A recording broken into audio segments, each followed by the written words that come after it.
Students, चलो आज के इस वीडियो में बताने जा रहे हैं प्रेगनेंसी एंड एम्ब्रियोनिक डेवलपमेंट। अगर वीडियो पसंद आया तो प्लीज चैनल को सब्सक्राइब करें। देखो यहाँ पे जो डायग्राम दिख रहा है ये है यूटेरस का, ठीक है। ये पूरा डायग्राम किसका है? यूटेरस का। अब इसी के अंदर पहले हम लोग डायग्राम को समझते हैं कि इसमें होता क्या है। सबसे पहले यूटेरस जो होता है ये है, ठीक है। इसके बाद यहाँ पे देखिएगा ये वाला लाइन, ठीक है, जो रेड कलर का सबसे आउटर साइड में है। तो रेड कलर का जो आउटर साइड में होता है इसको बोलते हैं ट्रोफोब्लास्ट सेल, और जो अंदर में ये होता है इसको हम लोग बोलते हैं क्या? इनर सेल मास, ठीक है। इसको दूसरा नाम होता है एम्ब्रायो। तो अंदर वाला किसमें बन गया? एम्ब्रायो में कन्वर्ट हो गया, जो फीटस बन जाता है। और बाहर वाला जो होता है ये ट्रोफोब्लास्ट सेल कहलाता है। तो जो बाहर वाला हिस्सा होता है इसी को बोलते हैं हम लोग कोरियनिक विली। हालांकि यहाँ से सवाल आने वाला नहीं है, लेकिन जहां से आएगा उसको पूरा अच्छे से बताएंगे, ठीक है। तो ये देखेगा इधर से ये वाला जो कोरियनिक विली होता है इसके ऊपर का इधर जो लाइन होता है इसका, ठीक है। तो इसी को हम लोग बोलते हैं क्या? प्लेसेंटा। और सबसे ज्यादा इंपॉर्टेंट जो होता है इसी के विषय में हम लोग करेंगे स्टडी। तो देखो ये प्लेसेंटा कहलाता है और ये क्या कहलाता है? फीटस कहलाता है। तो यहां से देखेगा ये एक ट्रैक के जैसा बना हुआ है। तो दोनों को कनेक्ट करने के काम कौन कर रहा है? तो ये कनेक्ट करने के काम कर रहा है प्लेसेंटा और फीटस को। तो ये प्लेसेंटा और फीटस को जो कनेक्ट करता है इसी को हम लोग बोलते हैं क्या? Umbilical cord. तो ध्यान रखेगा, इसको हम लोग बोलते हैं अम्बिलिकल कोड, जो दोनों के बीच में कनेक्शन करता है। तो यही सबसे पहला सवाल आता है कि कनेक्ट कौन करता है, ठीक। अब देखो फंक्शन जो होता है इंपॉर्टेंट कैसे होता है इसको समझते हैं। तो ये प्लेसेंटा जो होता है इसका बहुत ज्यादा इंपॉर्टेंट रोल आ जाता है किसके लिए? ये जो एम्ब्रायो होता है इसके लिए। कैसे होता है इसको समझते हैं। देखो ये जो होता है ये इसको सबसे पहले तो ये न्यूट्रिशन प्रोवाइड करता है, ठीक है। क्या प्रोवाइड करता है? न्यूट्रिशन। तो न्यूट्रिशन जो होता है ये बाहर से क्या करता है? अंदर ले जाता है, यानी कि इसके तक पहुंचाने के काम करता है। दूसरा नंबर पे ऑक्सीजन, ठीक है, ये भी इसको बाहर से क्या करता है? इसके तक पहुंचाने के काम करता है। अब इसके बाद देखो ये रास्ता से ये बाहर भी निकालने के काम करता है, जो कि होता है कार्बन डाइऑक्साइड। और यहाँ पे न्यूट्रिशन जो यूजफुल प्रोडक्ट होता है इसको अंदर ले जाता है। तो जो अनयूजफुल प्रोडक्ट होता है, वेस्ट प्रोडक्ट होता है, तो इसको ये क्या करता है? ये बाहर ले जाने के काम करता है। तो सबसे पहला नंबर पे यही इसका इंपॉर्टेंस था कि प्लेसेंटा क्या काम करता है। अब देखो एक न्यूट्रिशन और रिस्पायरेशन में तो इसको मदद कर दिया। इसके बाद यहाँ पे जो होता है ये प्लेसेंटा का बहुत ज्यादा इंपॉर्टेंट रोल आता है किसके लिए? ये हार्मोन को भी रिलीज करता है, ठीक है।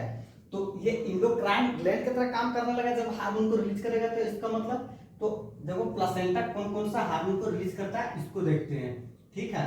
तो प्लेसेंटा जो रिलीज करता है वो बेसिकली 4-5 हार्मोन होता है, ईटीसी में करके मिलेगा। तो HCG, फिर HPL, और इसके बाद प्रोजेस्टेरोन, एस्ट्रोजन, इस तरह से करके ईटीसी रखेगा, ठीक है। तो यहाँ पे 2 लिखे हैं, इसका रीजन रहेगा, और यहाँ पे एक और लिखते हैं रिलैक्सिन, ठीक है। इसका रीजन क्या होता है इसको समझते हैं। देखो ये हार्मोन को सीक्रेट करता है, ये इधर का हार्मोन तो कौन सीक्रेट किया? प्लेसेंटा सीक्रेट किया। लेकिन ये रिलैक्सिन एक ऐसा हार्मोन होता है जो उसकी सीक्रेट कौन करता है इसको? तो ध्यान रखेगा, इसको सीक्रेट करता है उसको बोलते हैं हम लोग ओवरी बोलते हैं, ठीक है। ये ओवरी जो होता है ये इस हार्मोन को सीक्रेट करता है।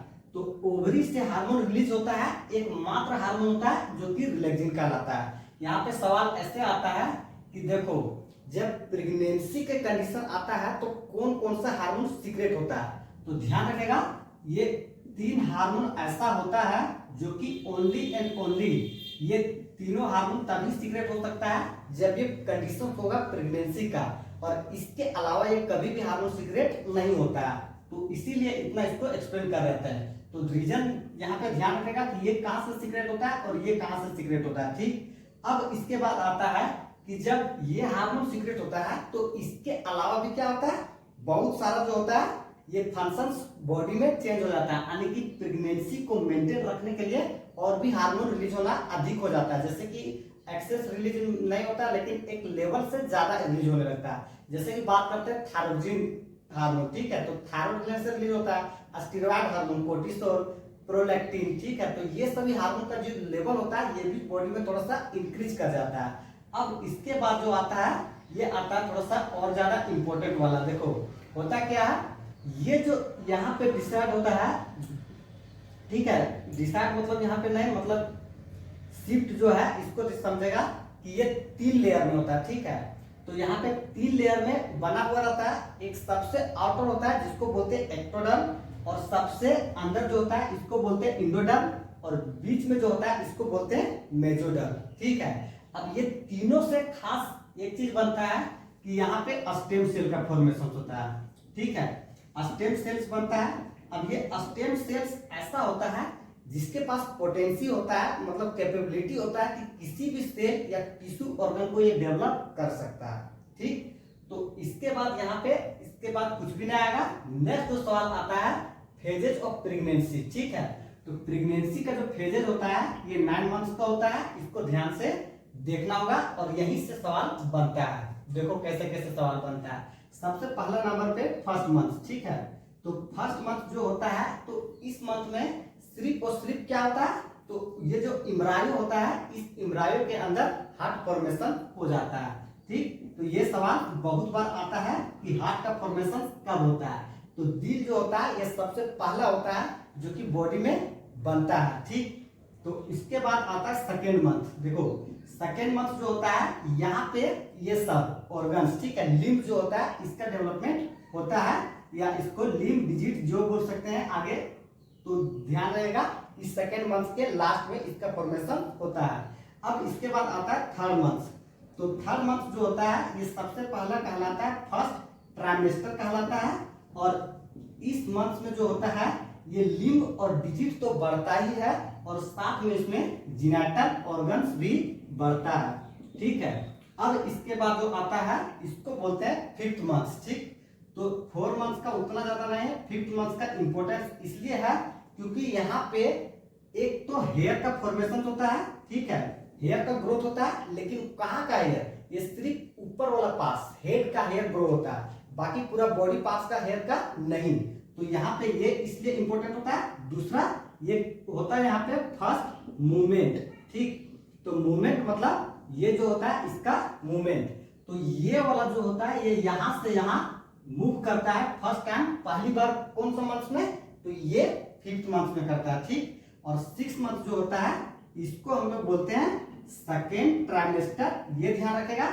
अब यहाँ पे जो फॉर्मेशन होता है इसको ध्यान रखो, यहाँ पे फॉर्मेशन होता है आईलिड्स, ठीक है, और बॉडी में हेयर जो होता है ये ग्रो करने लगता है 6 मंथ में। और 7 मंथ जो होता है इसको ध्यान रख लेगा कि 7 मंथ में जो होता है ये इस तरह से है तो इस तरह से इधर बन जाता है, आने की देखेगा तो इसमें पूरा क्या हो जा रहा है, डायरेक्शन जो होता है ये चेंजेस होता है। तो इसका जो हेड वाला पार्ट होता है ये इधर के तरफ आ जाता है और इधर वाला पार्ट जो होता है ये ऊपर की तरफ चला जाता है, आने की फुल्ली जो होता है ये रेडी हो जाता है डिलीवरी के लिए इन केसेस ऑफ किसी कंडीशंस में, ठीक। और नहीं तो नॉर्मल कंडीशंस होता है तो ये 9 मंथ्स में पूरा तरह से एलिजिबल होता है और इसके बाद डिलीवरी हो जाता है। तो इस तरह से यहाँ पे प्रेगनेंसी और एम्ब्रियोनिक डेवलपमेंट का पूरा तरह से सभी सवाल का हम डिस्कस कर लिए हैं। तो चलो करते हैं वीडियो को इन, ऑल द बेस्ट।